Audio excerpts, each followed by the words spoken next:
I occasionally get asked what it is I like about horror, and I should probably work on my answer to that question because I find that it's often unsatisfactory to the asker. Partially, this might be because for some people that question is rhetorical. They don't really want to know. They're just expressing their own ignorance and or dislike of the genre, which is fine. But mostly, I think non-horror people are curious, just like I used to be, about why we like this genre. There are the sociological answers, of course. Horror is communal. Like right now, as Hollywood struggles to get people into actual theaters to see their movies, they're finding that people are still showing up to horror films. Not at the level that they show up to like successful tentpole features, but much higher than they show up for other mid-budget genre stuff. I think this is because watching scary movies with other people helps us feel safe, helps us feel like part of something, helps us cope with the pain and absurdity of death. Also, horror is deeply moral. Like, sure, the 70s and 80s slasher films gutted 20-year-olds for bullying and sexuality, but go all the way back to folk horror, which is a type of storytelling that gives warnings against dangerous behaviors. Most horror movies are about some kind of revenge or punishment, a moral tale, a wrong that has to be righted. But morality isn't really a strong selling point for the horror curious. Like, sounds a bit like church. Like, I watch horror movies for lessons? Nah, miss me with that. Unless, of course, we're talking about Rusty Cundiff's 1995 horror anthology Tales from the Hood, which is both communal and moral. A movie so deeply moral, it's actually fantastical. And it's very communal. It's very righteous. Want to see a David Duke Donald Trump hybrid get eaten by dolls? Want to watch a dirty cop get dragged into the grave by his dick? Want to watch a child and spouse abuser get wadded up like a bad drawing? Yes, and yes. I never saw this movie in theaters, but even 30 years later, I think that if I did, I'd have a crowd of strangers cheering on with me. So to answer the question about why horror, honestly, Occam's razor is horror is a rush. The kind of rush depends on the movie. Like The Strangers, the rush is fear. For The Shining, it's chills. For Tales from the Hood, it's aspirational revenge porn. Hi, Cecil. Hi, Jeffrey. Did you have a favorite doll or action figure when you were growing up? It's interesting. Me, my brother, and the kid up the street kind of divided our wish list of action figures. So that way, like, I got Star Wars. I think my Okay. brother got He-Man, and then the kid up the street had something else. So that way we could like then communally come together Mm, and have the full experience. yeah, yeah, absolutely. Uh, yeah, I definitely was a Star Wars boyo. I definitely had all my little Star Wars action figures. The one I had the AT-AT or AT-AT, I guess is the Ooh, correct saying, yeah. which was real cool. Yeah. But I always wanted the Millennium Falcon, which I never had, but Oh, a for friend of sure. mine had it. But that's a cool ass ship. Like it doesn't Yeah. make any sense the way it looks, I think, but I think it's really cool. It was a Oh, great yeah. toy.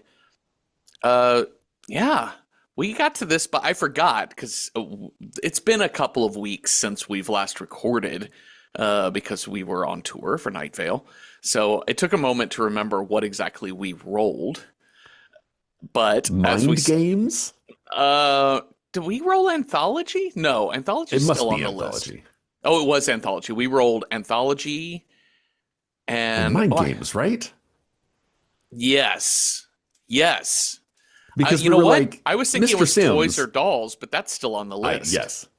But no, because I think we get to this because mind games, because our sort of crypt keeper in this Yes. is so iconic as a like Uh-huh. he's doing the most Clarence Williams the when it third. comes to like toying with these three knucklehead youth just trying to get their shit. This The shit? Ah, yes. The shit. had you seen this before? I had. Okay. I never Yeah. have. It's I mean, Yeah. did I see this when it came? I think I saw it pretty close to when it came out. Okay. Uh, this movie's fun as shit. Like I think it's like a Yeah. 60% on like Rotten Tomatoes. Uh, you know, I I certainly would be of that 60%. I thought it was a ton of fun, and it's one of the fun things about it is how well a lot of it holds up in terms of its sense of social justice and Sure. politics. But also, that's depressing. 30 I years know. later, we're dealing with the Yeah. same bullshit. Yeah. The shit. I think what makes this film really successful is that it knows where its roots are Hmm. in the sort of anthology horror lineage. Yeah. So obviously taking these sort of British hammer horror, Peter Cushing, there's even a character called Cushing in here, Uh-huh. and sort of taking these little bite-sized morality tales and being like, okay, yes, but what if just focused on sort of the Black American experience? Yes. Yeah. I think the thing that I mentioned in the intro that I think I was most surprised about was just how each of the four shorts that we get in, and even the wraparound, there is a morality to all of it. In fact, the wraparound is Yeah, probably the most moral. It's the most Christian yeah. moral, as in like you've done bad, you're unrepentant, welcome to hell. I am Satan. I am Satan. All right, well, let's talk about Welcome to My Mortuary. I want to say that I do love the title sequence to this Oh my film God. of the zooming in around this, like, you can tell it's a skull, Yeah, but then you notice it's got like gold teeth. yeah, And then you notice it's wearing a do-rag. yeah. It's And got a then gun. and It's got a joint. when we see the full image, it's got a joint hanging out of its teeth, and it is pointing a 45. It's Tales from the or Hood. 9 millimeter, whatever. Yeah, it's great. It's really, really funny. Again, sort of like the tattoo that we saw about Hmm. taking hits and doing other things. It has a skeleton holding a joint, and we're all wondering, how's he smoking that without lips and lungs? Yeah. Where does But it go? yeah, where does the smoke go? Okay, welcome to my mortuary. We've got three drug dealers. The only one whose name I caught was Bulldog. It's like Stack, Ball, and Bulldog. Okay. They're arriving at Mr. Sims' funeral home, and the idea here is they have been told, yes. Oh, no, please go No, on. okay, great. Okay, great. They have been told that this old man who runs the funeral home found a stash of drugs, and they have been sent by their gang leader to go get the drugs and buy them off of him because he, as he says, Mr. Sims will tell them, I'm not a dealer. I just found this shit and I want it off my hands. I'm glad that you got that Uh-huh. because it took me a while to get there. Okay. Okay, I was great. like, why are these guys robbing? Are they going to rob a mortuary? Like, what do they expect to find in there that is of any value? But then, yes, once we actually get into it, I was like, okay, there's a larger story here. Yeah. And of course, a couple of the guys are a little bit nervous about this spooky Yeah, one mortuary of them in thing. particular, he's Uh-huh. like, I don't like dead people, but I'm not Uh-huh. scared. I'm not Bulldog's scared of like, nothing. Bulldog's like, you brought your gun, right? Just shoot him. He's like, how do you Yeah. shoot a how do you kill someone who's already dead? It's like refried beans. I loved the refried beans. Why are we refrying them? What was wrong with them? Why don't you get it Just right the cook them first right the time? first time. It's a funny fucking line. All right, so Mr. Sims Oh my God. tells them, hey, I found the drugs in the alley. Hey, you got the money? I'll show you down where they are. But then one of the dealers sees the open casket there, and there's a youngish man who is lying dead. He's like, hey, what happened to this guy? Well, let me tell you the story about Oh, here we Clarence. go. I do love the constant thing from the mortician here, or the way he keeps saying, "Oh, don't worry, you'll get the shit. You will be You'll knee get, deep in the shit, you will get the shit. the shit." Okay, so now we get our first of four shorts: Rogue Cop Revelation. Oh, So in the what we know is the man in the coffin that we just saw is this young cop on his first night on the job, rolling with a veteran white officer, is a yeah. black man who was in the coffin. And this is Clarence. And all we know going into the story is that he heard voices from the dead calling his name. Mm. Well, the first night on the job, he's with the veteran officer, white man named Newton, who has given me what's his head from Pulp Fiction, Spider Caught a Fly. That guy, the one who gets his crotch blasted off Okay, sure. Yes. by Yeah. Ving Rhames. Yeah. He's just kind of white and pointy. He's just Yeah. a little bit oily. Yeah.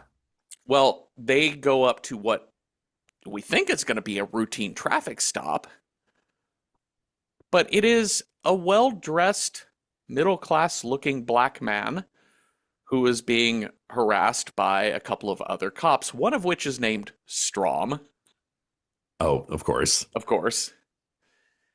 And it is very clear through 2025 eyes, it is very clear that this is absolutely just straight up harassment of this man. Yeah. And they're like, hey, Clarence, go see if that car's stolen. So Clarence goes to run the tags. It's not stolen, Cecil. This No. is actually, this man is Martin Morehouse, who is a council member of the city and a political activist against police corruption. Oh no. Wait, Uh-oh. was this on purpose? Oh no, what a Did they just coincidence. what a coincidence. The police database also lists him as agitator, like in the notes Oh, field. yikes.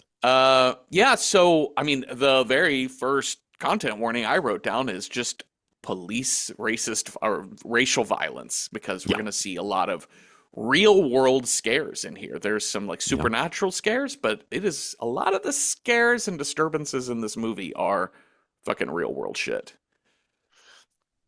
So they in the argument with Martin Morehouse, they managed to smash his head into his driver's side window. Moorhead fights back, and then they proceed to beat the living shit out of him. And But Clarence, Clarence comes out, he's like, hey, don't you yeah, know who this is? You got to cut this out. And of course, Strom is like, don't you tell me what to do, rookie. yeah, This is police business. You're like, but I'm also the police. yes. And Newton, Clarence's partner, back in the cop car, Clarence is like, we got to report these guys because this is Yeah. wrong. And Newton is like, well, you never roll over. You never rat out a fellow officer. You never break the code. See, Back to blue. Martin there he tried to grab for our officer's gun. So that's what happened. Was it? Uh-huh. So they drive Morehouse, the cops do, in Morehouse's car to the docks, to the bank of the river, inject him with heroin, Yeah. throw drugs in the trunk of his car, and then roll it out into the river. Yeah. And then we get the headlines saying that, the hypocrisy of Martin Morehouse. He was actually Yes. a drug user himself, and now he's dead. And Clarence is like now sort of flash forward a year, and Clarence is not doing great. No, no, no. He is drinking hard, Yeah. and he starts hearing his name being called, and that's Martin Morehouse from the grave saying, Ooh. "Bring them to me." Oh my God. The mural, the wall art mural Uh-huh. of semi-zombified Martin Morehouse is Uh-huh. amazing. So good.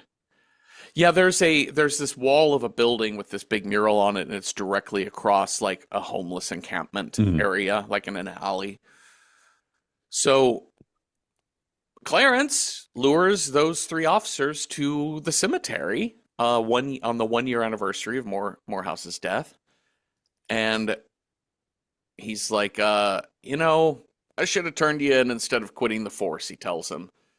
But I thought the least we could do is pay our respects. Are you too much of a pussy to visit him? Yeah. Yeah. Yeah. Let's just go look at the grave. Yeah. You Just know. pay your respects. You know what you did. I didn't turn you in. This is my life now.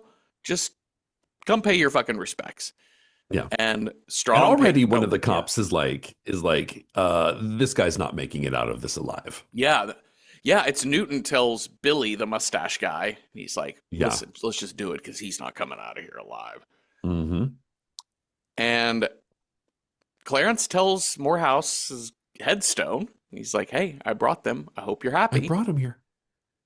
And he If tells, you bring them, he will come. yep, if you build it, he will get dragged down by a dick. Yep.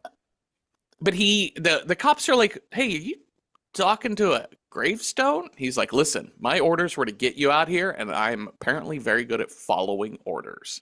And he's like, I don't even know what's going to happen. I don't I, even. I, I don't. I was just told to bring y'all here. Mm-hmm. So Officer Strom's is like, well, you know what? Here's my tribute to him, and he pees on his grave, Yeah. and he commands Billy to do it too. Billy reluctantly agrees, fine, I'll take a whiz here.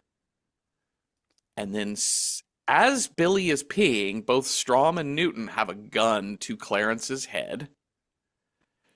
But then Cecil, a What hand comes happens? out of the grave, grabs Yes. Billy by the crotch, and pulls him down into the ground.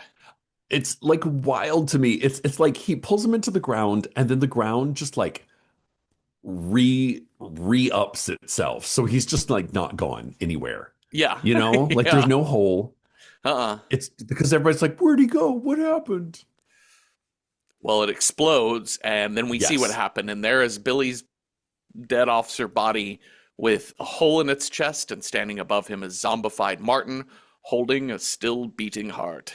Yes. Love it.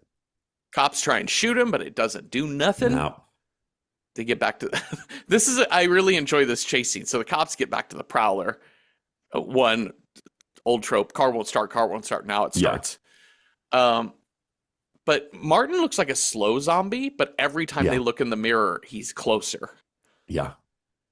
They think they've lost him. Then he's like 100 feet away. Then he's 10 feet away. Then he is on the car. This Yeah. is great jump scares as the camera pans back to the back window. Martin reaches through the ceiling of the car, the roof of the car, Yes. and just pulls Strom up, drops him back down without a head. Oh no. Oh, Strom.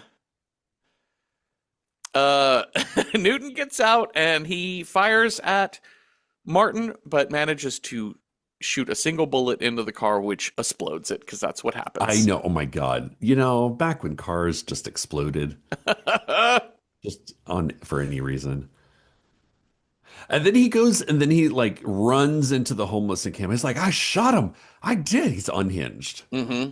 And these homeless people are like, what is this cop talking about? What are you doing? Please leave. Well, there's Martin shows up in that encampment. It's just a really interesting moment. There's like a little tussle, and Newton like tears open the shirt that Martin is wearing, and Yeah. there's like bubbling green liquid inside of his rib I cage. I have no explanation for you. Mm-mm. He's I, like a Frankenstein demon zombie. I was just guessing it was kind of like a Freddy Krueger-y sort of thing. Like Yeah. it's like the body can just change. It doesn't matter. I think it And just that looks cool. it looks cool. And I think it also ties into the idea of like cooking drugs, Oh, is my okay. Okay. guess. Okay. Um, but as Newton runs away, Martin starts commanding the discarded heroin needles on the ground to fly up Mm-hmm. and peg Newton over and over until finally he gets him nailed to a cross on the wall Yep. with syringes Yeah. as the nails. And then turns him into graffiti art. Yeah. And so Trapped in a now, painting. yeah, trapped in a painting of this like tortured looking cop on a cross screaming. He also says, "Welcome to my world." I thought this was interesting as it tied into the KKK comeuppance story too, Mhm. of again souls being put into paintings Oh, yeah, yeah, in yeah. some form or fashion, being placed or removed from paintings. But Clarence shows up and Martin, rebukes him, basically saying, Yeah. "Where were you when I needed you, brother?" And the last shot we see is Clarence in a straitjacket in a padded cell. And those two orderlies are like, man, cop killer. Killed 3 in one night. But he Crazy also used to stuff. be a cop. Yeah. You never know, do you? You just don't. Good dark twist. Love that. Mhm. Um, Yeah, I feel like Clarence can't make it out of this unscathed. no. Like he doesn't get like, his dick ripped off or his head ripped off or anything like that. But he has to end up with some sort of punishment. Yeah, and and it is like an extreme metaphor for guilt, right? Yeah. Over his inaction that he winds up in this medical prison, basically. Back at Mr. Sims' funeral home, interstitial. Hmm. Uh, so there's a moment where they see another casket, but we don't see what's inside the casket. Yes. And they're like, oh shit, what the fuck happened to him? Yeah. He's like, oh, well, let me tell you a story about a boy named Walter. Reality? Fantasy? Reality fantasy? I love this setup because we just watched a short. I got Yeah. taken in by this. We just watched a short wherein we see the dead body in the coffin. Mhm. Oh, well, let me tell you the story about Clarence. And then it turns out that's Clarence's body in this coffin. Clarence died in prison, apparently. And then here, we don't see the body in the coffin, I know. but it's just like, what happened to him? Oh, well, let me tell you a story about a boy named Walter. So I'm waiting for Walter to have something fucked up to him. And I'm scared because Walter's a boy. Like Walter's like 9 years old. I know. And this is the short, Boys Do Get Bruised. Big old content warning for physical child abuse and domestic abuse. I did see a thing wherein, paraphrase this thing, but Rusty Cundiff talked about in an interview about the idea for this piece when he was a kid, he had a friend. And he went over to his friend's house, and then he saw his friend's sister tied up in Wow. the basement space. And he told his father, who was an officer, about this, who was a detective, and told his officer about this. And his father, and this kind of ties into these first two stories, but his father was like, I can't fight the white people. It was a white family's house Oh. that he was at. Oh, wow. And he's like, I can't fight the white people. And Yeah. so there was, you definitely see those two things here in action with these first two pieces. So we start with young Walter waking up in the middle of the night, scared. He's got a flashlight. There's growling. The doorknob is shaking back and forth. Lots of shaking of the doorknob. Uh-huh. School the next day. He's the new kid in class. We just moved to this town. And we've got Mr. Garvey, played by Rusty Cundiff, his teacher. And Mr. Garvey is definitely a cool guy. Like, he wears a blazer, and he's got long hair and a goatee. Yeah. He's very cool. I don't think he has a goatee. He has a mustache, I believe. Mustache should be... Anyways, whatever. He's cool. He's a cool hip and teacher. young. Yeah. And he's very nice. He's trying to help Walter along. Even though Walter's getting picked on by Tyrone, as kind of the not gang leader, just the leader of the bully movement here at school. But in this scuffle with Ty, Walter goes to the nurse's office, and the nurse points out a big bruise on Walter's eye. She's like, "This is a few days old. Like, this is not from today." And Walter's like, "Yeah, Ty didn't punch me. I didn't get that from him." And Where did it come from? Well, The monster. it's the monster. The monster showed up after my dad died. They're Garvey's like, okay, kid, back to class you go. Yeah, yep. All right, more monster stuff late at night. But the monster, it's interesting, the sound effects here on the monster, because there's like a growl, like a animalistic growl in the first scene. In the second monster scene, outside of that door, it sounds more human this time. Oh, yeah. You can hear a little bit more of like normal breath. but the monster hand is definitely It's a monster clawed hand. definitely 100%. Yeah, this one's got full on dragon hands. Yeah, But we sort of know that this is all a metaphor for a human doing this to him. maybe Maybe. he actually has a monster in the Yeah, closet. he Who might. knows? Yeah, We don't you know never yet. know. Again, more bruises on Walter's arm this time. Um, Walter is staying in from recess and just drawing pictures, and Mr. Garvey sees drawings of a monster. And Walter says, "Oh, Lori told me that her mom says you should draw the things that scare you and then destroy those pictures, and then the monsters will go away." Yeah. You're actually it's really interesting. Like the first, second, and third, it's kind of like art therapy Yeah. seems to be or retelling of stories through art, Hmm. passing stories down through art, dealing with your problems through Hmm. art. Yeah, absolutely. It's a way in which a soul survives, right? It's a Yeah. way in which the soul of something lives on. There's one way to look. There's the ode on a Grecian urn of thinking about Hmm. forever beauty or forever perfection and just living on. But then there's another way of thinking about it, which is that that's a way in which the soul carries out, which we're definitely going to see in KKK comeuppance. Yeah. All right, so uh, Mr. Garvey's like, I really want to talk to your mom about this monster. Yeah. He's like, fine. And then uh, Walter, he'd also drawn a picture of Tyrone because he's also drawing pictures of things he's scared of. Yeah.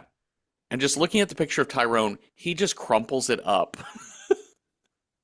And we just hear blood curdling child scream. This kid is heartless. I feel like this is very similar to I think it's a Twilight Zone episode Uh huh. about the kid who can materialize anything and then all the parents are scared of him. Uh huh. And it's like kind of like what happens when the child adult dynamic is flipped Uh due huh. to some fantastical. So this idea that there's two fantastic things happening in this story that we don't really know Yeah. that are not like revealed until the very end. And one is clearly the monster, which is kind of a metaphor for the character we're going to meet here in a minute. Mm hmm. But it's also like Walter's got some psychic juice. Yeah. So he's a Stephen King sort of character. It's Yeah. a very Stephen King type of story. I love like, akin to the two like hospital guards that are like, wow, you never know. He's a cop who killed three cops. That's crazy. You never know. Uh huh. I love the side chat of the two teachers that are like, the kid just fell off of the jungle gym, but then he broke both his arms and his legs. Yeah. Guess he's got weak bones. Mr. Garvey goes that evening to go to Walter's house, and Sissy Johnson, Walter's mother, answers the door. This is very like, are you trying to seduce me, Mrs. Robinson? Yeah, yeah, yeah. She's being very sexy, very smiley and flirty. She's like, "Oh, let me just put something decent on." I'm all wet. And in the meantime, what a weird detail. This bird shits on him, like on his Oh my God. sports coat. Right? And I think it's just a way to, when she gets him inside, to get up close to him, Yes, to like, here, let me exactly. wash that off. So she is Yeah. so sensual. Hmm. And he starts bringing up Walter's bruises. And she's like, well, the boy's clumsy. What can I say? He's like, Um, well, he says it's a monster. And she's like, we can't have this. yeah, Calls the kid in. No more of this monster talk. no. Yeah, why are you telling this man crazy stories? Well, this is when we hear the honking outside and Carl comes in, played by David Allen David Allen Greer. Greer. Like, it's so, I love it when someone that you know primarily as a comedic actor Uh-huh. gets a very dramatic role Uh-huh. or at least a like villain role because you're like, oh, right. You're not just the guy from In Living Color. Right. You're like actually like an amazing trained actor, and you know, I don't know, I love it. And it's David Allen Greer. Come on, He is classic. David Allen This is Greer still classic, also has one of the right? friendliest faces you will ever see Yeah, on a human being. Like he just looks naturally kind. yeah. So So to to make see him, him as this like abusive stepfather, boyfriend, like it's jarring to say the yeah, least. But yeah, I applaud the casting director and the director for their like thinking outside the box when it yeah. came to casting him. This piece is the most comedic of all, which A bit. yeah. Yeah. Um, and Oh, I I don't think, know. I don't know. what, I think like Corbin Burnson running from dolls oh, that's is pretty great. Yeah, yeah, my, yeah. It's pretty you great. know. I think it's the physical comedy because we get the description of Tyrone, but we don't ever Yeah. really see what happened to that boy. We just hear about Oh, it. right. Yeah, yeah, yeah. Guess he had weak bones, but getting to see what's going to happen to Carl is funny. And I also find it interesting in this like truly moral storytelling. Sissy is a little bit guilty of what is happening to Clarence in the first piece Yeah. and Rhodey in the third piece in KKK Comeuppance, as in black people who are not well, and even going to Crazy K in the final piece, like Yeah. black characters who are Trapped in a system, trapped in the system. just trying to do their thing, Mhm. knowing that doing their thing is propping up a corrupt system, Yeah. right? Yes, absolutely. And And in she, Sissy's case, she's trapped in a house with a monster, yeah, but it's kind of made, like for whatever reason, she can't walk away. She can't escape. yeah, and just like we can't escape, it's almost impossible to escape gang life. It's almost impossible to escape drugs. It's almost impossible to Yeah. escape systemic racism and patriarchy too, like Yeah. abusive patriarchy. And but it is interesting that she gets more of an atonement arc to Yeah. her in this, um, which is nice. There aren't a ton of women characters in this movie, so That is true. it is nice to uh, to see a She kind little of gets bit the of final victory. word Yes, over her abuser, yes, which is like, okay, good. All right, yes. sweet. Thank God. Well, Carl arrives, definitely is immediately suspicious of Mr. Garvey. Mr. Garvey's like, hey, I'm just his teacher. I just came to talk about what this boy is going through, what your, girlfriend's son is going through. And he points out the pictures of the monster and tells Carl, he's like, yeah, Walter's been saying he thinks he needs to kill the monster, whatever that is. And he really believes it. And Carl's like, yeah, I'll talk to him. Show this Oh, man I'll the give him door, sissy. a talking to. Ugh. You're like, oh no. And of course the teacher knows, like, this is terrible. But Yeah. he is not 5 feet. He's like barely back to his car before there's like screams coming from Yes. this house. It's so interesting to see a 1995 representation of how teachering works in, Right? in, in terms of like checking in on your kids, that going to a 2025 movie of weapons Yeah, deals a sure. little bit with what you can and cannot do administratively I like when with children. Richard like gives that boy a hug, I was like, oh, that's a no-no in Uh-uh. 2025. We can't be No, hugging our you students. don't be touching kids at I all in know. any way. So, and just showing up at the house without having I any know, type right? of report or any type of whatever, that there's channels to go through. And so Mr. G is not in protocol here. If there Yes. is And I any. think like this,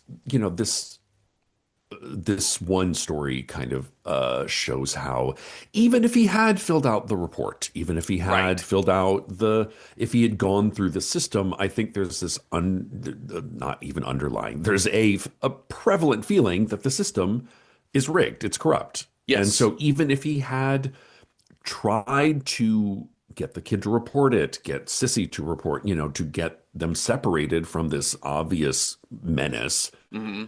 it would have fallen apart for them. Yeah. Yes. Yeah. I think this whole this whole movie makes it clear that the system isn't going to really help you Yeah. ever. Well, he hears the screaming because what's happening inside is Carl is gone upstairs to start in on Walter. Yeah. And it's basically like you think it's funny to draw people as monsters, and he begins, assaulting this child. Sissy comes up to stop him, and he is, I mean, it is like fight choreography from like a bar brawl type of Yeah, shit yeah, yeah. happening in this scene. And he's got his belt out and hitting Sissy with it. And this is when Mr. Garvey comes back upstairs or comes back into the house, gets into They get a into it. fight. Yeah. And yeah, they get like it is an extended fight. Uh-huh. But eventually Carl does get the better of Richard because he is the monster. And as we see, he literally has a tattoo that says monster Yep. on his forearm. Uh-huh. We're like, oh, Okay. okay. But But at that point, Walter is like, hey, you know what?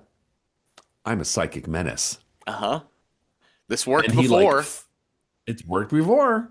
So he gets the picture and he folds over the part where the monster's arm is, and Carl's arm just like turns into like silly putty arm. Yes, it goes fully backwards. It looks like a gruesome sports injury, and it is Yes. rough. And then he wads it more, and wads it more, and we just hear the pained screams of Carl, and then we finally see him just wadded up on the floor. It is like an array. It's like a bouquet of human body parts with David Allen Greer's head popped Yes. out in It's the like middle. a puddle. Yeah. It's like a puddle with and again, it's like this is the moment where you're like, okay, this is kind of funny. uh, I love this yeah. for David Allen Greer. Well, and Because also, he's just like a little face in a like a silly string of body parts. and he, and also like this is this is kind of in the tis but a mere flesh wound sort of humor because he's Yeah, wadded yeah, up on the floor and he's yes, like, "This absolutely. ain't over yet, I'll bitch." get you. Yeah, I'll and Sissy's get like, you. "No, I think that it is. I think that it's over." And she's like, she tells Mr. Garvey, like, "How do we even begin to explain what just happened?" And And I Mr. Gar- love this for Richard, who's like, Walter, you know what to do. Like, I love that he kind of allows Walter to deliver to coup de grace. yes, You know? yeah, I would have maybe taken the body outside instead of on the kitchen I floor, know. but You're like, your kitchen's gonna smell uh-huh, for weeks uh-huh, of burnt ex-boyfriend. yep. But you know what? Do what you do. Yeah, do what you do. And they set the picture on fire on the gas stove, and Walter burns up. And then we cut to Carl's body burns up, and we cut to Carl's corpse, which is like a mangled, charred Yeah. mass. You're like, geez, open casket funeral. No, thank No, you. thank you. They're like, So, oh, gross. Oh, no. so we're What back about in our shit? Yep. The shit. Yes, Yep. the shit. One of these knuckleheads like slams down the coffin, and in doing so, it knocks this doll off the wall. Oh my God, I love this. And he's like, "Oh, what do you do? Play with dolls, man?" Mr. Sims is like, "The doll is a place for the soul to survive until it can move on." Oh, He's so good and creepy. "I found this doll in a house in the South. It is an amazing thing." KKK comeuppance. I think this is probably my favorite of Oh, all yeah. of these. Because again, it's like going back to the Karen Black Zuni fetish doll, but but like but racially flopped, flip Uh-huh. flopped. And it's also the like Corbin Bernsen is excellent as the asshole. I, Who it's interesting, like he knows he's the racist asshole, but he also is like not as bad a monster as you would imagine on screen, if that makes any sense. Like he's like, I don't know, I'm just trying to get a rise out of people. You yeah. know? Like, why did you buy this house where, all these slaves were killed? And he's like, I don't know, just just messing with you. Uh-huh. Well, I all I could think about was comedian Roy Wood Jr. has a Hmm. bit, he's a black comic, and he has a bit about love for uh, evil white actors. So white Oh, actors who yes. have to Yeah. play evil racists in movies. He's like Yes. Leonardo DiCaprio in Django Unchained. Like that man has got to Oh, show up in sure. a room of well-known, very accomplished, very dignified black men, and he has got to say the most racist shit you can imagine. He has got to Yeah. Yeah. dehumanize them to that level, and I thought about that during Corbin Burnson stuff because he's got to say this Yeah. shit out loud with his mouth, Yes. and it is uh, as far as language goes, it is graphic. Oh, yeah. Well, he plays Duke Metger, David Hmm. Duke. Yep. Hmm. And I didn't I know who and then like Metzger apparently was another like KKK affiliated, okay. another racist asshole of Yeah. years gone by. Yeah. Yeah. No, also noting Mr. Garvey, Marcus Garvey, things like that. Yeah. There are a lot of really Yes. great names happening in here, but it's really funny because he's got full on like the Donald Trump like orange skin, like fake Oh, of tan. course. It's Like, just it's brutal to watch even in yeah. 2025. Um, but yeah, he Duke Metger is running for governor of this probably Louisiana. I And was thinking South Carolina. okay, could be that too. Yeah. I was just thinking of David Duke because he was Louisiana, Oh, right? sure. Sure. Um, Either way, somewhere in the deep slavery South. And not only is he doing ads against affirmative action, and Hmm. we hear his opening ad about like affirmative action just means that's another job that white people can't have. It's discrimination. Hmm. Okay.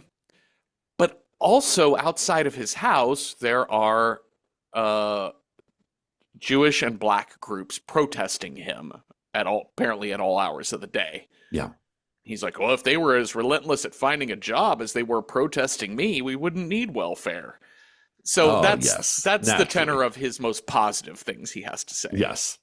But they're not just protesting his general awfulness. No. It's the idea that he has bought this house, as we learn through, Exposition Central. Exposition farmer. Yep. Yeah, Exposition Voodoo Farmer. Uh-huh. That this house was the site of like when the slaves were emancipated. Um, the former slave owner was so mad and could not deal, so he went out and just killed everyone. Yep. He's like 12 people hanging from this tree. Like, can Yep. you like he's like and this Duke character is like, no, I think it adds to the charm. Ooh. Well, we learn from exposition farmer outside that that the souls will make him pay for living here on this plantation, living here in this dollhouse. So we learn that it's Oh, called the dollhouse. There are dolls oh, there, and Mrs. Cobb, she was the keeper of these souls. So Mrs. Cobb, uh, as we will learn, she was a voodoo woman who lived on yeah. this plantation, and she kept the dolls, and she made sure that each of the souls of those slaves killed by Nathan Wilkes, were placed into these dolls, and so that they weren't just piled up, as they say, they Yeah. were put in a common grave up on the hill. Yeah. So like they're not fully at rest, but they're like contained, Yes. you know? Back inside, Duke has a PR guy, as he calls him, an image maker, who is a black man named Rhodey. R I H. Yeah. this is like one of the most interesting dynamics to me is this character. Mm-hmm. The like, I know exactly who I'm working for, but it's just a job. A job is a job. I'm just Yeah. he's a DC political insider who like, candidate maker. Yes, he's absolutely a Georgetown grad. In fact, naming him Rhodey, RHO, as in Hmm. like Rhodes Scholar, or, Yeah. even like Rhode Island, like there's a very Ivy League type of quality to him. He's coaching Duke on how to answer questions correctly. Like Hmm. you are being defensive when you should always turn something into the positive. So it's Yeah. just spin control is what he's trying Yeah. to teach him. But Duke knows a little bit about the history of this house because he talked about it's Duke who explains the massacre and the Yeah. lynchings and burnings, and that Mrs. Cobb transferred the dolls souls into the dolls. But Duke said, I actually when I bought this place, I went looking for those dolls. I can't find them anywhere because Never found him. I was gonna try and maybe get some money for them, Yeah. basically. Just sell them off. But also, we have this lovely fresco Uh painted on huh. the wall that I was like, oh, wow. That's quite the art installation there. It's like, yeah, we're having painters come in next week to cover that up. The painting is of an old woman in a rocking chair, Hmm. surrounded. She's holding one particular doll in her hands, and then she is surrounded by other dolls standing all around her. And uh, by the way, this is Rusty Cundiff's mother who plays Mrs. Cobb, Yes, I know, right? and his It's very father stern. plays the preacher in just a second too. Um, but all the time that Duke is talking to Rhodey, every now and then Rhodey kind of twitches and looks around Yeah, as if he's hearing something or yeah. experiencing something. And they're doing a whole bit where Rhodey is kind of giving Duke basically a line reading as to how to answer the question. They're testing by holding a camcorder, to like, here, let's tape your Yes. What responses do you, and then and we'll then watch them theoretically they're going later. to go, yeah, watch them later. Like, how do you look on camera? Yep. And Duke is not doing well. So he's like, here, just let you hold the camera. I'll answer the question. But what's crazy to me is that while they are recording this, Rhodey just falls down some stairs to his Yep. death, Yep. trips and falls. Yep. Um, it's really interesting the choreography of this scene I found really fascinating because there's the way it's framed. There's a lower camera. It's like they're basically on like a little balcony leading to the Hmm. stairs at the top of the stairwell, and so they kind of start frame left, and as Rhodey is the one he's the one on camera. Yeah. He keeps walking toward the camera as he's talking, which I thought was a really Hmm. interesting take, right? Because it shows a power dynamic Sure. when you are leading that, and I can think of actually other political ads wherein candidates do that. They're always walking toward the camera. They're moving Sure. toward They're you. making connection.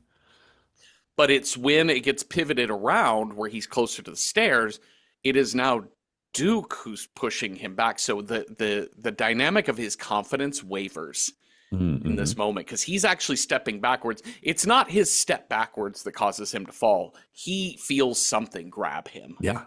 and he gets Like he. you see him react to something off camera and be Mm-hmm. like, what the?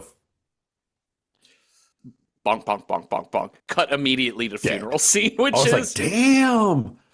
quite a Talk beat. about a PR nightmare. But then again, I mean, Duke is like, I don't know. I have literal video footage. I did not kill this man. Yeah, Just freak accident. just freak accident. Yep. Uh, so in the meantime, there is a moment where we do see, even though we've been told that the dolls weren't in the house, there's a moment before this happens, before the death of Rhodey happens, that the camera goes down below the floorboards and you see Hmm. underneath the wood floors, there's this main doll. Yes. Okay. Funeral. Now Duke is being asked questions by the media. Hmm. He's using Rhodey's techniques. Yeah. You spooky press Reporter. people. Oh, So that okay. boo. So scary. Ha ha ha ha ha ha ha. I that line was amazing. Because one, it's not amazing because of its racism, but when it's used earlier during the Yes. test screening, Yeah. uh, it's Rhodey that It's Rhodey who says says it it. because Rhodey makes that joke, and and then he literally goes, "Oh my God, I've been spending too much time with this dude." yeah, Like the he fact that rebukes he himself. says that out Yeah, he loud. rebukes himself. He's like, "Gee, oh my God, now I'm making asshole racist jokes." Yeah, And then he has to be like, "No, no, no, no, you can't." Like, clever turn of phrase. You can't say that out loud. and Duke almost says that phrase out loud. Can't we all just get along? That's the killer when he's getting into the limo. He's like, "Can't we all just like to use Rodney King's I words know. in that context?" But in the car in his limo, he sees that he sees a doll lying on the floor of the car and kind of berates the driver, who is a black man, Hmm. for who'd you let in? No one. And he's like, "Well, Yeah. get this doll the fuck out." Toss it out the window. Later, he's watching the videotape of Rhodey's death, and when he slows it down, he can see as the camera shakes. We can see on the ground there is that same doll lying there. Tripped. Uh huh. He's tripped. And then we see the painting of Mrs. Cobb. I love this. Oh, it's so good. And the doll she's holding is just a white cutout at this point. Yeah. What the? What And the then, fuck? then just becomes like, Uh huh. and Corbin Burnson just like looking everywhere Yep. for a thing. I love it. Yeah. What is it about little tiny things that we're so scared of? Like little tiny creatures that either individual or en masse could be hiding somewhere in our homes. That is so That's, scary. yeah, it's the feeling that they can always be unseen. At any point, Yeah. they can choose to not be Like they're seen. very small, which Uh-huh. means that they're not going to like beat you up or anything, No, but you don't exactly know where they are at any given no, moment no. or how many of them there are. Yeah, absolutely. Well, there's also I like the point of view camera leading up to the plantation Oh home, God. and Oh, there's actually I want to talk about this. Oh There's yeah, quite a few really good Tales from the Crypt shots. uh-huh. You know, the old opening from the HBO Tales from the Crypt of like going up the lawn into the door through the house. There's quite a few really good tracking shots Hmm. that are like similar to that Tales from the Crypt opening, which I was like, yay, Yeah, of various different kinds. I was like, again, like I feel like this horror movie knows where it fits in the genre of morality short tales, yes, little pot boilers. yes. Okay, so this whatever is running back up to the house, we know it to be the doll. And Duke goes to answer the door, but when he opens it, no one's out there. But then we hear skitter, skitter, skitter. Like And he what? comes, and now he turns around, and that doll is sitting on the bottom step with the most evil looking grin. Oh yeah. This is these dolls were made by the same people who did Team America World Police. Oh wow! And in fact, a few of them actually appeared in Team America World Police. Oh, fascinating. They're very good dolls. They're very, They're very very good good dolls. dolls. Yeah, good dolls. Good dolls. And so now we're beginning this cat and mouse chase of this Yeah. doll, and he is trying to find it. It just he throws a vase at it, and it's gone, and it's just skitter, skitter, skitter, skitter, skitter, skitter. He's starting to go a little bit bonkers. He ends up in his campaign room. He sees the Mrs. Cobb painting, and he just Duke grabs the American flag on a pole and Oh starts my God. This smashing is her face wild. with it. Wild. Like Blood is what a running choice of down the weapon. painting. Yeah. But that doll is hanging from the chandelier behind him, does a full American Ninja Warrior leap Yep. off of Yep. that thing. Like, and just starts nibbling on his neck, which Uh-huh. again, it's like I find it so fascinating, like the death of a thousand cuts, Yep. and especially like the idea of someone in power, white man in power who lives in a big house. Like it's not a big giant monster that takes him out. It's like 100 little monsters Yeah. that take him out. Yeah. So he manages to grab this doll off of him, and then he takes it to a dartboard where he Yeah. pins it up again. More of this like Christian iconography too. Oh yeah. Pins it to the dartboard and blows it to bits with a shotgun. We see its little doll head Shatter cracked in half. open. Oh, surely we're done here. Yeah. And he goes back to yell racist shit at Mrs. Cobb in the painting. Uh-huh. But we noticed that a few more of those dolls are missing from the painting. There's like 4 of them from the crowd have just been. Now we don't really see them. We just know that they're around. Yes. And so he's like, okay, I'm just gonna step out of this room and lock the door. And we're never going to go in that room again. Right? But outside that room, there's that doll he just blasted to pieces, standing in the hallway, piecing itself back together. Yeah. Really fun animation in this. This is all pre-CGI, so we're using stop motion overlays. Great. It's so good. It's really good. I don't overlay is the right term, but however that is. Animation into live action. Yeah.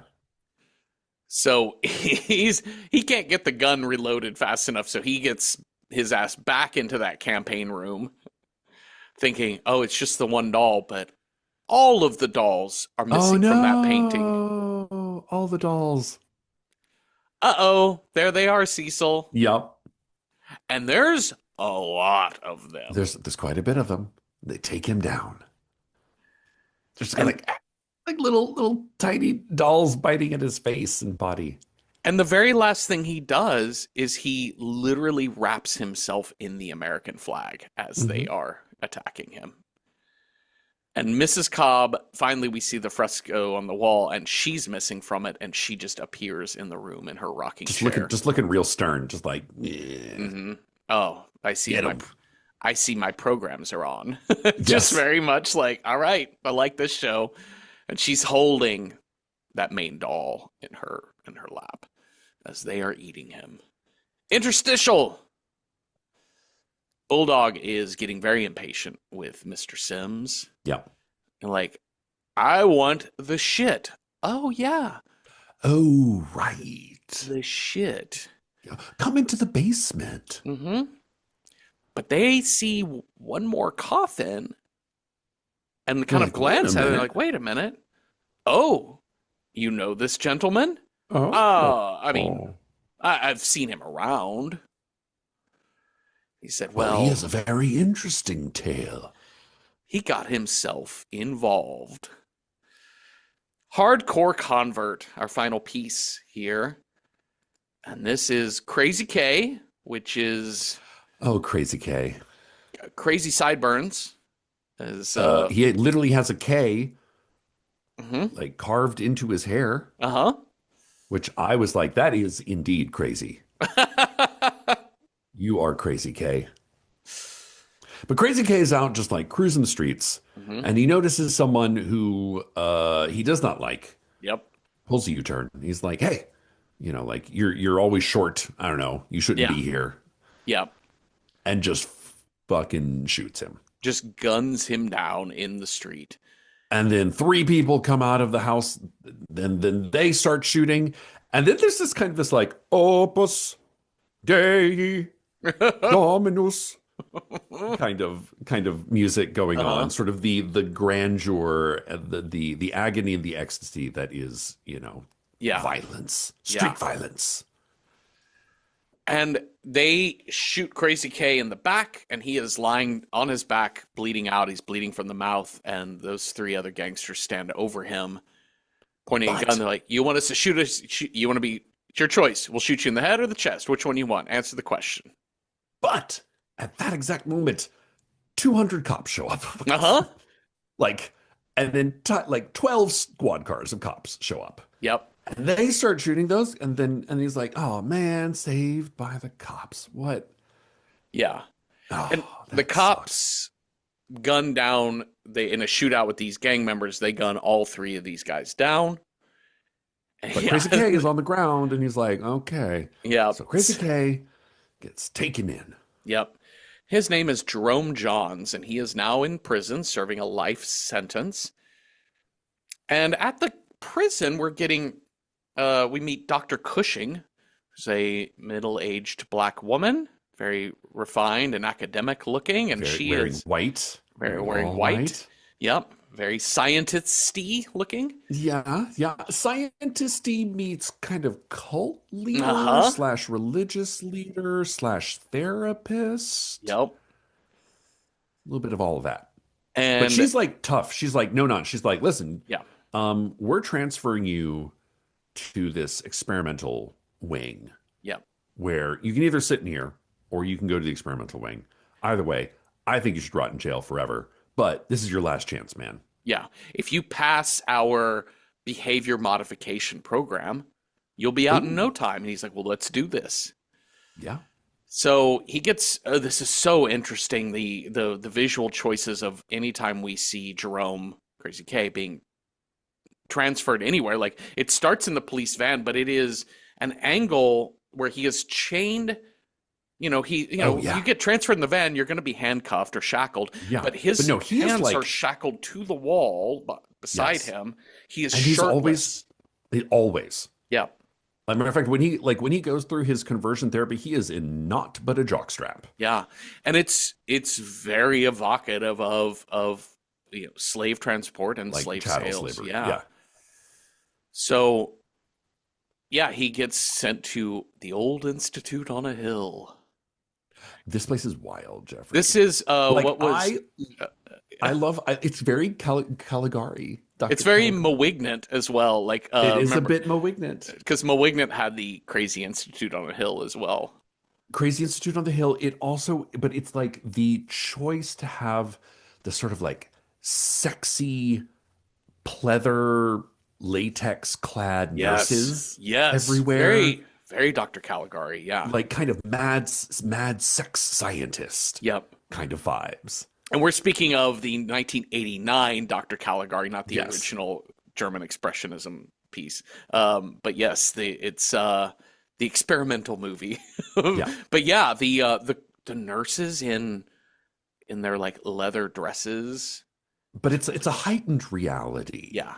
You know what I'm saying? Like already, like it's not blatant. Like people aren't appearing and disappearing. Like like it's just little subtle touches through costuming, through lighting that are like tipping that this story is not everything is what it seems, which Even I the appreciate. cops at the beginning of the story, the fact that all of their lights are on, but we didn't Mhm. hear them come.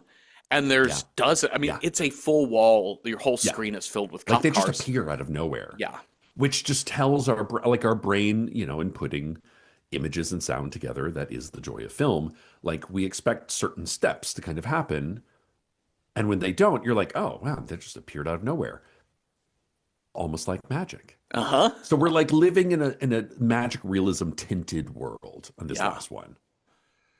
So he gets thrown into essentially what looks like a dungeon now, cages, and he is placed next to uh, Timu Henry Rollins. Yeah, But basically just a really insano white supremacist yeah. who is, telling Jerome, like, I want to show you this. I What'd mean, you he do? shows all of his tattoos, which are Yeah, all Nazi, racist, Christian, just all yeah. that kind of imagery, collapsed all over his body. And he starts talking about the war of whites and blacks and the number of black people he's killed in that war. And he laughs and celebrates Jerome for like, who did you kill? Were they white or were they black? I think I know the Uh-oh. answer. You're a good dude. You're okay in I my like you a book. lot. You will be spared in our war. And obviously, Jerome is not happy with No. his cellmate. But like, he punches him in the face, but like this dude don't care. He's No, like, yeah, you killed as many black people as I have, so yeah. okay. And He then into Frankenstein's laboratory we go. yeah, he gets not only strapped to this giant metal rack, but he gets covered in rubber suit Yeah. and electrodes attached to him a tube. I love the magic trick of the tube continually going up Oh yeah, yeah, his yeah. nose. Going up Uh, into his like nasal passages or something, or yeah, down his throat, I guess. it's very much in the same line of like, I got my you do the little Yeah, yeah, thumb yeah, trick to pull your finger off, yeah. and uh, yeah, they even finally put a metal ball gag in his mouth, Yes. and That metal, you're gonna chip a tooth. yeah, That's not good. and But into then it's that what they. metal thing is where there's another tube that is like feeding whatever drugs into Oh his yes, mouth. yes, yes, yes, yes, yes. And then they Um, put a little. Then they put a little view visor on him. You know, the kind where you like from the click and. optometrist. Uh huh. uh-huh. Or like One you click it and it's like, or oh look, two. the pyramids. Oh look, that's the. Oh, I know what you're talking Oh, about. it's Yeah, the the Leaning Tower kid's of toy, Pisa. the viewfinder. Yeah, Yep. I yeah. was thinking of the lens test at the eye Oh doctor. Like yes, yes. two or three, three or Wait, four. no, wait. Go back to three. Yeah, go back to three. No, definitely four. Yeah, definitely four. So, and then he gets a full Clockwork Orange, Yeah, and this is hard. This is yeah. probably the most upsetting scene of this movie Well, because because yeah, we jump from comic book mm, horror, like, you know, old EC comic, Tales from the Crypt kind of horror, into the horrors of history, yeah, actual horrors of history. And we get a, like, essentially a strange fruit montage. yep. You know what I'm saying? Yeah, and it's what it's doing is it's juxtaposing actors playing gang members, black gang members shooting each other in the Yes. streets violently in a very Hollywood sort of way. Yeah. And some of whom are from this story, but some Uh-huh. of them are just, you know, Yeah, just just, just people play acting, but yeah. violence, gang violence juxtaposed with actual photographs of black bodies of Yeah. dead and mutilated black bodies of racist white people Yeah. standing over Smiling them like around. Yeah. trophies Yeah. Yeah. of Klan marches in the Yeah. streets. It is hard. This reminds me when I was young, when I was a youth, Mhm. around the same, maybe a little bit after this. My friends and I were like, "Hey, we're in college, and we're like, let's see what movie is playing at the center, you know, at our like student center." And we're Mhm. like, "Oh, Bedazzled. It's the Brendan Fraser, Elizabeth." Her, that's like the remake of the 60s where it's like she's the devil Oh and Brendan yeah, Fraser. We're like, oh, this sounds so cute. Brendan Fraser's so hot. Let's go watch this. It was not Bedazzled. It was, in fact, bamboozled. Bamboozled, Oh no. the movie about the black man who decides to make a minstrel show for Mhm. television. Yep. Very different experience. Very different experience. I've never seen that movie. I like Spike Lee a lot. I never saw But Bamboozled. it's kind of similar to this in the 11 o'clock hour of the movie. There's a montage of historic footage of black actors who have played in minstrel shows throughout history Uh-huh. as kind of this like, you know, you've watched the fake movie, you know, you've watched the imaginary movie, the thing up to this point. But then there's like a solid 5 to 7 minute of history reckoning Yeah. towards the end Yeah. that makes you question the narrative you've just seen, makes you question the history that you've been taught, but is really similar to this, what this movie does as well. Yeah. And even though this wasn't directed by Spike Lee, it is definitely produced by Spike Lee and has like, in the same way that like Poltergeist wasn't directed by Steven Spielberg, but it feels like it was. Yes, it feels like a Spielberg-y movie. Yeah, I spent some time right after this right after this whole movie, but especially because it ends with this Mhm. story.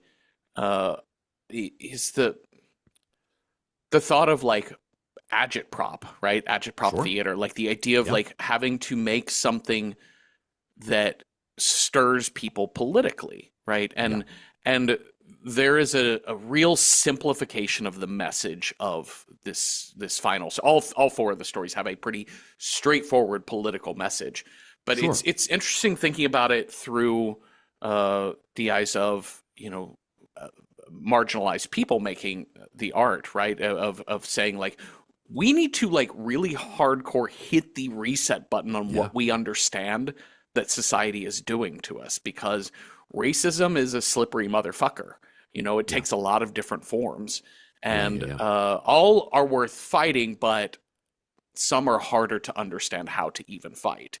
And putting this image, this Clockwork Orange type sequence that Jerome witnesses and thus we witness is really, really, really strong, simple, and straightforward. And it Yeah. really, it really, it strikes an interesting message that I think was pretty common in the '90s too, of like not within black communities of like we can't be killing each other in Yeah. this, because it's the system that pits poverty against poverty, it pits race Yeah. against race, it pits women against women, et cetera, et cetera, et cetera. Gay people against trans people. It Yeah. always happens. It's a way that they divide us. Well, so Dr. Dr. Cushing, Dr. Cushing. Dr. Yeah. Um, So like now it's okay. So the sort of the images are less the images, and he's in this sensory deprivation tank, yes. which is now we get a full 5 minutes of strobe lights. So trigger warning for flashing lights, like to the point Yes. of where it's like, wow, even I have to kind of look at the ground here Yeah. for a minute because this is a lot. But essentially, Dr. Cushing is like appearing with all the people that Jerome has killed. Yeah. So like, the person he shot, he's like, "Why'd you shoot me, man? Why'd you shoot me?" He's like, I don't give a fuck. Yeah.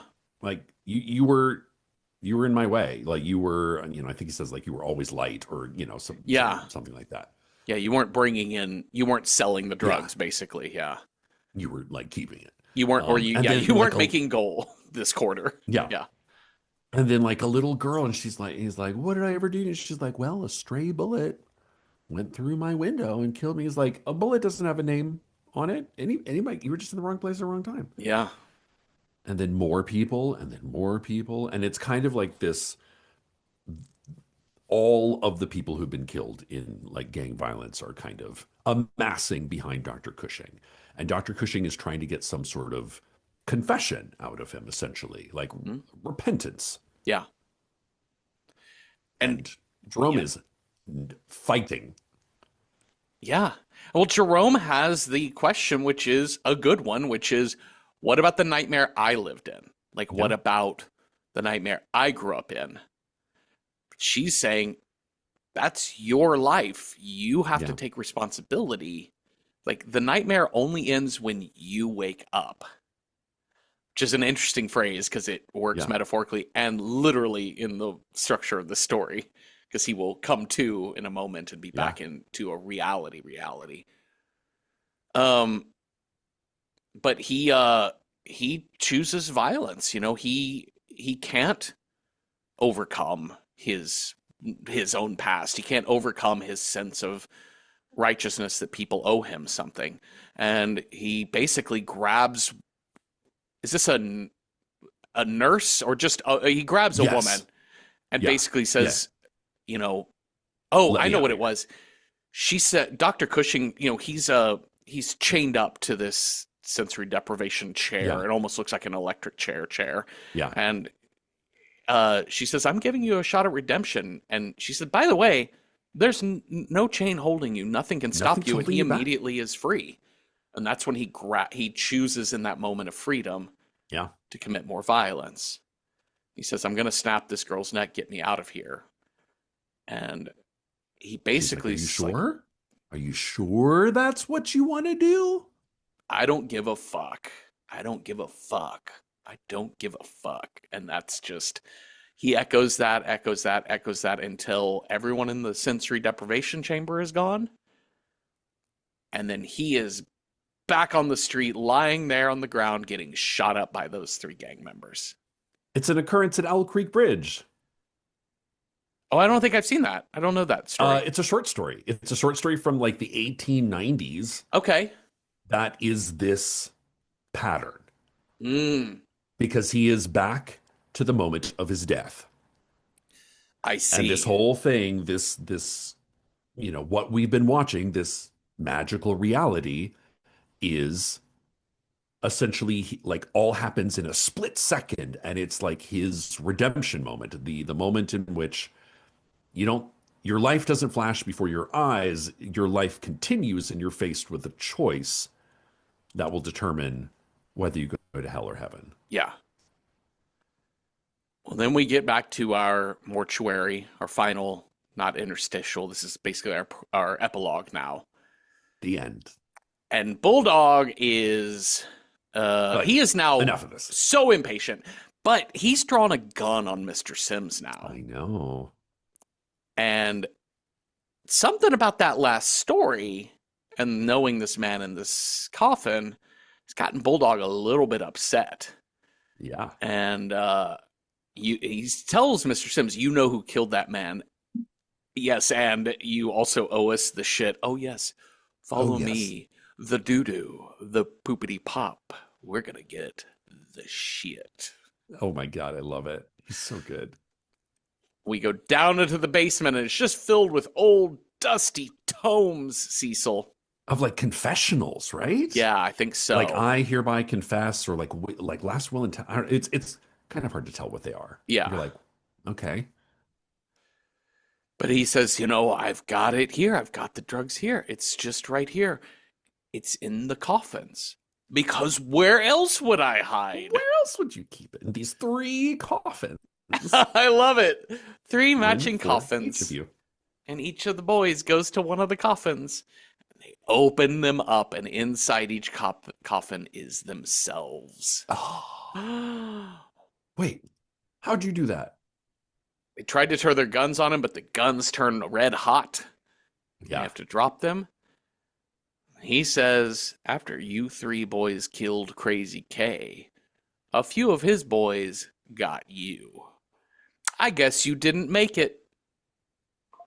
By the way, not a This is funeral home. hell. And then he Welcome to turns hell. into a giant demon. Yeah. Welcome to hell, motherfuckers, is the last line of this Love film, it. of this movie. Love Yep. it.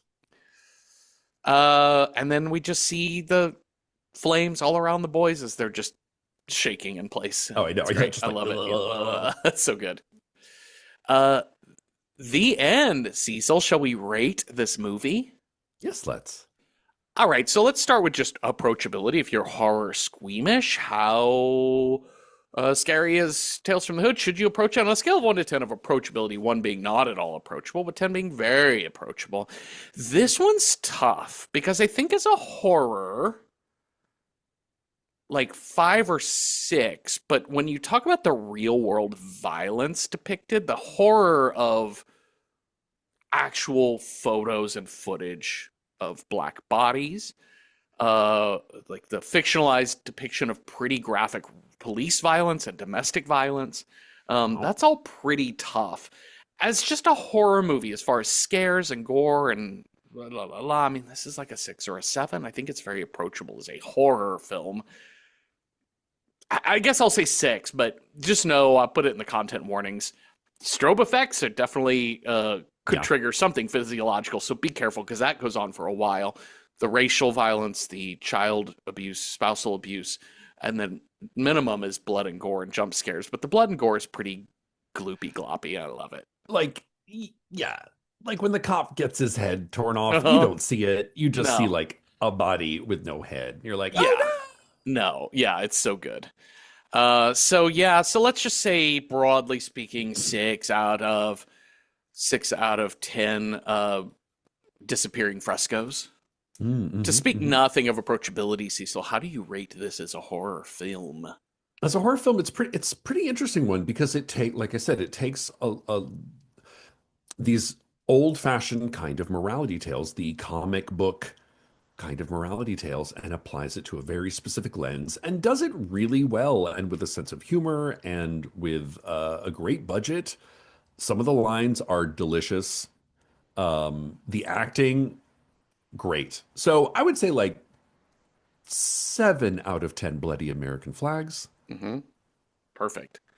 Well, let's figure out what movie we're going to watch next. You've got a scare die, I've got a style die. We'll roll those up and see what movie matches those two things. So, Cecil, on your scare die, if you roll a 1, our next movie scare is Undead. 2, Vampire. 3, Psycho Killer. 4, Wild Card, whatever scare we want. 5, Werewolf. 6, Toys and or Dolls. That's a 1.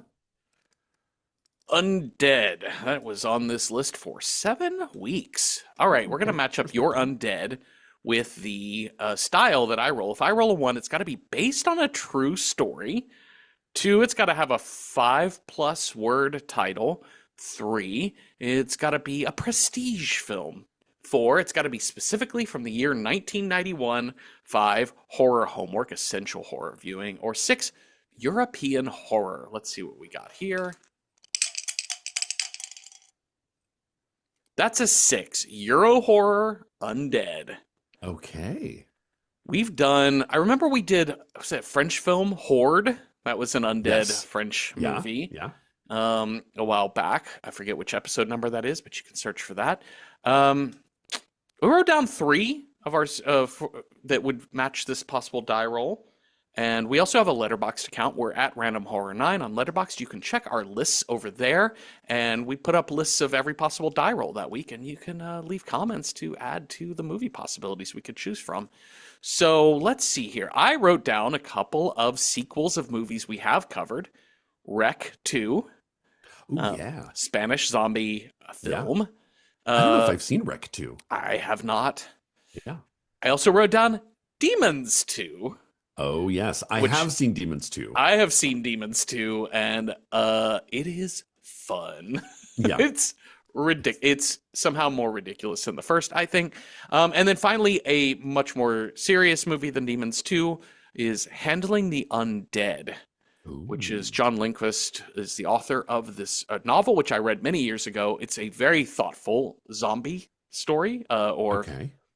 uh, Reanimation story? reanimated story. This is the same author who did Let the Right One In. Okay. Gotcha. Um, Gotcha. I did not look recently, but I know when this movie, when Handling the Undead came out as a film, the reviews are pretty like 75% solid. Okay. I think they lean.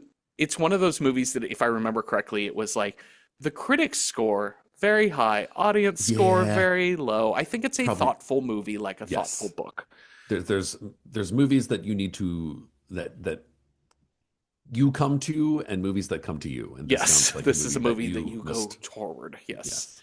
So Yes. Lean those are in. the 3. I'm interested in all 3 of these films, though. I don't mean to denigrate Handling the Undead. I'm very interested in seeing this movie. But let's see what people on our letterbox had to say. Samson Ceramic recommends Night Eats the World, Oh 2018. yeah, After waking up in an apartment the night after a raging party, Sam comes face to face with a new reality. An army of zombies has invaded the streets of Paris, interesting. and Yeah, I he's one of the haven't seen lone this. survivors. We love a last man on Earth narrative, Mm-hmm. and it's Paris, so Mm-hmm. fun. Très magnifique. Maddie Parka recommends Dead Snow 2, Oh yeah, and says it gets the Evil Dead 2 treatment, which I imagine is like, oh, the first one did better than we anticipated. Now let's make a second one with an even bigger budget. mm-hmm. And I remember the first one being quite a fun It time. was fun. Yeah. Monstrum recommends Seance from 2021, a joint USA-UK film. Young girls at an all-girls dorm academy decide to play with a spirit board and reap the consequences. Half Price Horror recommends Nightmare City from 1980. Okay. Zombies that are not just fast, not just smart, but tactical and strategic overwhelm a European city in a bleak, nasty little horror movie that's a surprisingly big influence on the genre. Mean in all the right ways. Okay. And color me intrigued. Yeah. Kamja throws out The Seventh Seal from 1967. In their opinion, Oh. Max von Sydow's character is undead, as in not alive, but not yet dead. And Bengt Eckhart's character symbolizes being undead. So yes, Speaking of thoughtful movies, yes, absolutely. I've seen this film before. Have you seen I've never seen The Seventh Seventh Seal? Seal. No, Never no, seen it? Okay. All no. right. Cronenberg TA recommends Flesh for Frankenstein. A hot, sweaty Udo Kier creates two zombies, one male, one female, planning to mate them in order to create a master race. Produced by Andy Warhol, shot in Italy and France with garish colors. And the iconic line to No Death Auto, you have to fuck life in the gallbladder. This, God, an Andy Warhol film is going to be very Have you Dr. Caligari. Speaking of Dr. Yes, Caligari, yes. very much that. Yeah. I've never seen this, but I've known that Udo Kier's performance in this is like people have held it up as like, oh, this is him at his most unhinged best. Okay, great. Pulsating Mass recommends The Living Dead at Manchester Morgue, a 1974 film, that Spanish-Italian zombie movie that takes place in the UK. Very good, and they would love for it to make a podcast episode. Great. Okay, Panic recommends Shaun of the Dead.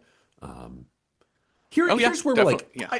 I'm like, I kind of like, I do feel like England. We should put England in a little corner. Yes. Yes. European, I guess. Technically. Tech, sort of. It is Yes. technically in the continent of Europe. That It is is true. not That is true. continental European, though. Yes. Fifth Hammer recommends Plague of Zombies, 1966. Sir James Forbes arrives in a remote Cornish village to identify a mysterious plague, but someone there is a disciple of witchcraft and using dark magic to resurrect the dead. Uh-oh. Uh-oh. It's a Hammer Horrors feature. Okay. Retro AKH recommends Cockneys versus Zombies. Yep. It's all in the title. Oh, wait, we actually done this one. Yeah, we did Rec. We did Horror Express. We did Horror Express. Seer of the Fuck recommends La Noche de Terror Ciego, or Tomb of the Blind Dead, a Spanish movie where blind, undead crusaders ride from the dead to kill people. I mean, Great. that sound absolutely yes. Retro AKH also recommends handling. Nope, we already talked about that one. Sorry, we're just going to do some editing here. Uh-huh.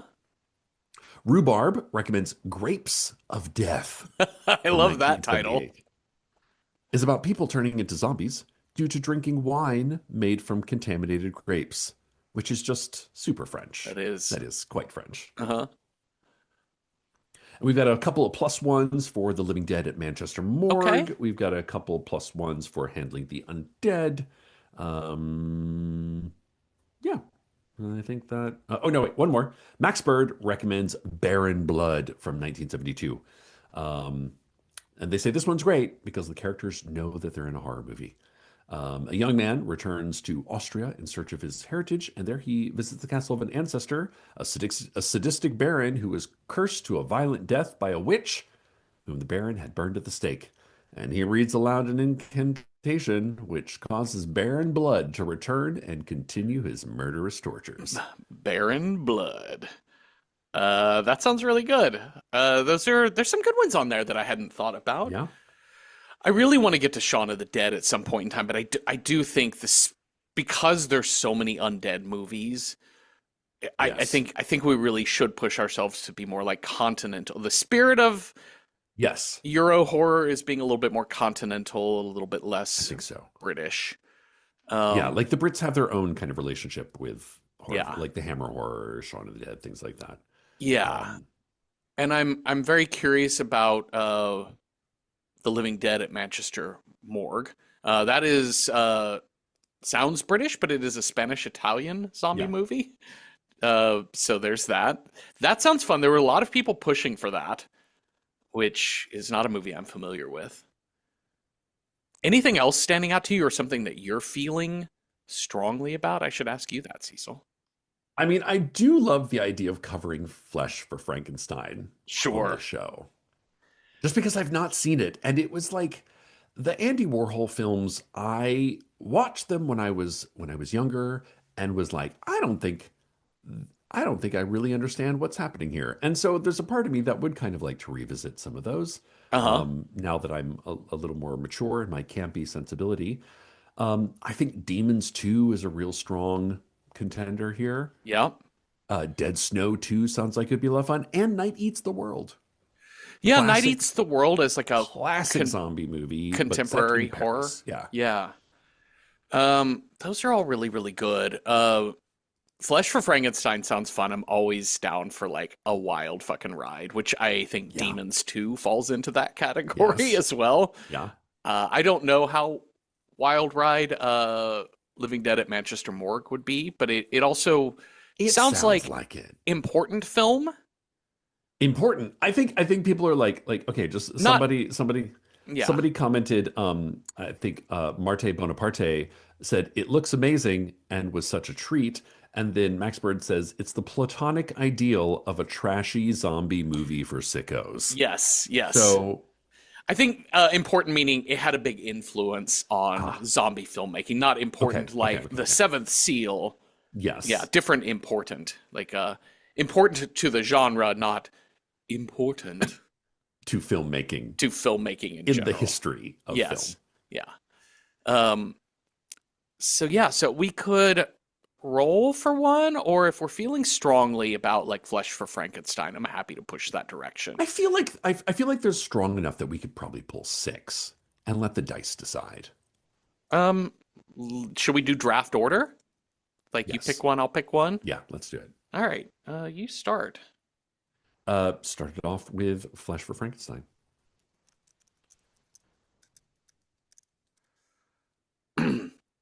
I'll do Living Dead at Manchester Morgue. Okay.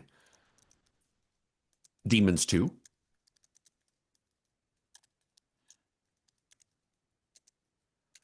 Oh, I love that. I love that. Let us see here. Let us think about what do I want? Nightmare. Oh yeah, Nightmare City was the one I was thinking Oh, about that that was had. going to be my third. Okay. Yeah, Okay. I think Yeah. No, Nightmare get City that. was the one. Yeah, that Definitely um, get that on there. Okay, so if okay, that's Nightmare City will be my yours, fourth or our okay. fourth. Night Eats the World. Oh yes, of course. And finally, six.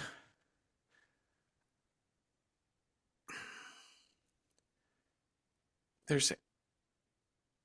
Do we want to stick with fun? We already have a couple of fun ones on here. Let me put a self-serious one on here. Should Okay. we do handling the undead? Or do we want to do but also there's Dead Snow 2. Wait, I thought you already put Handling the Undead on there. No, I did Living Dead at Manchester Morgue. Oh, okay, okay. Then yeah, put Handling the Now let's put Undead. Handling the Undead on there. It's a contemporary film. No promises for how close it gets in quality to let the right one in, but we'll put that on there. I think it's your role this time Okay, for okay. All right, here we go. That's a one. Flash for Frankenstein. Oh my God, here we Amazing. go. Yes. Okay, it looks like I'm gonna tell you right Oh, is now. this available? Because that's a good question. Just Watch tells me it is available for rent or ads if you have the Fandango at Home app. The Roku app has it available, Okay. and Canopy. Oh, Oh, and okay. AMC if you are subscribed to AMC Plus. I think I can make that work somehow. I bet. You know what? We can check it later. Let's see. I don't think I have. Oh yeah. Okay. No, Fandango at Home. I see free to watch with ads, or you can rent it $2.99. Yeah.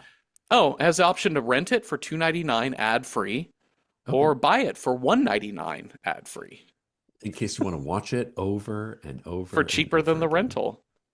Okay, great. Well then, let's see. Who brought up Flesh? Oh, it was Cronenberg TA. Thank you, Cronenberg TA, for reminding us of the existence of Flesh for Frankenstein. Um, One final question, though, before we commit to this. Uh-huh. Because it's Andy Warhol. This is European, right? It's just Andy Warhol European. It's just art Oh, fuckery I European. see. I see what you're saying. I mean, I know it Uh, was a shot. It was shot in Italy and in France. Directed by Antonio Margheriti and Paul Okay. Morrissey. Okay. Great. Great. Let's. Uh, Yeah. Filmed at Cineta Studios in Rome, 1970s. yeah, and it's got a bunch of European actors. This feels like in the spirit of like Yes. Italian horror filmmaking. Yeah. Yeah. Okay. Great. I love that this says based on Frankenstein by Mary Shelley. Sure. Sure. Why wouldn't it be? All right. Thank you all for listening. Thank you, Cecil, for talking with me. If you have thoughts on Tales from the Hood or ideas for other movies that would have been good undead Euro horror films, let us know at Random Horror 9 on Blue Sky, Instagram, or on Patreon. And those discussion threads on Patreon, they're public and you don't have to be a paying member to participate.